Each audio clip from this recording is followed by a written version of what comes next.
Invasi Rusia terhadap Ukraina memasuki hari ke-20. Sejak 24 Februari lalu, militer Putin menggempur habis-habisan kota besar Ukraina, termasuk Kharkiv, Mariupol, dan Kiev. Terbaru, pasukan Rusia membombardir kota Kiev dengan serangan tembakan dan rudalnya. Berikut rentetan kejadian hari ke-20 invasi Rusia terhadap Ukraina, seperti dilansir dari The Guardian. Yang pertama, China telah memutuskan untuk memberikan Rusia dengan dukungan ekonomi dan keuangan selama perang di Ukraina dan sedang mempertimbangkan untuk mengirim pasukan militer seperti drone bersenjata. Yang kedua, seorang pegawai televisi Channel One milik negara Rusia menginterupsi siaran TV pemerintah Rusia dengan meneriakkan tidak untuk perang. Protes itu disambut baik oleh Presiden Ukraina Volodymyr Zelensky. Yang ketiga, pembicaraan Rusia-Ukraina akan berlanjut pada hari Selasa. Dalam pidatonya pada Senin malam, Zelensky meminta tentara Rusia untuk menyerah. Keempat, Kementerian Pertahanan Inggris mengatakan Rusia mungkin berencana untuk menggunakan senjata kimia atau biologi dalam serangan palsu di Ukraina atau penemuan bertahap agen biologis. Yang kelima, seorang pejabat senior pertahanan AS menyebut hampir semua kemajuan di Rusia.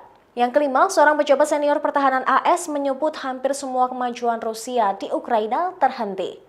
Pasukan Rusia yang bergerak di Kiev tidak mengalami kemajuan yang berarti selama akhir pekan. Yang keenam, Presiden Amerika Serikat Joe Biden sedang mempertimbangkan untuk melakukan perjalanan ke Eropa untuk pertemuan langsung dengan sekutu NATO. Biden dapat bertemu dengan para pemimpin lain di Brussel pada 23 Maret dan kemudian melakukan perjalanan ke Polandia.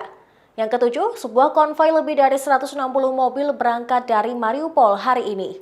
Hal tersebut dikatakan oleh pejabat setempat. Ini tampaknya merupakan upaya pertama yang berhasil untuk mengevakuasi warga sipil dari kota Ukraina yang dikepung. Yang kedelapan, Wali Kota Kharkiv, Ihor Terekhov mengatakan kota itu terus-menerus diserang oleh pasukan Rusia. Ia mengatakan pasukan Rusia telah menembaki distrik-distrik pusat yang menyebabkan jumlah korban yang tidak ditentukan. Yang kesembilan, sebuah serangan udara Rusia menghantam sebuah bangunan tempat tinggal di Kiev ketika pasukan Moskow meningkatkan kampanye brutal mereka untuk merebut ibu kota Ukraina dan kota-kota besar lainnya. Tak hanya itu, pabrik pesawat Antonov di Kiev ditembaki juga oleh pasukan Rusia. Yang ke-10, ada laporan bahwa pasukan Rusia meledakkan bahan peledak di pembangkit listrik tenaga nuklir Zaporizhia, Ukraina.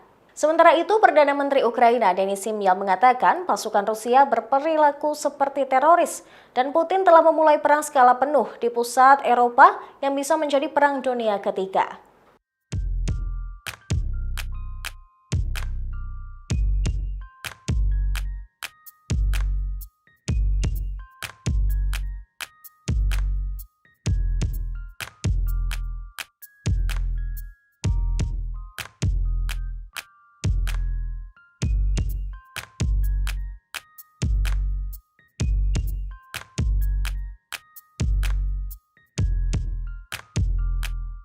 Sekian informasi kali ini, perbaharui terus informasi Anda hanya di Tribun News. Terima kasih sudah nonton, jangan lupa like, subscribe, dan share ya!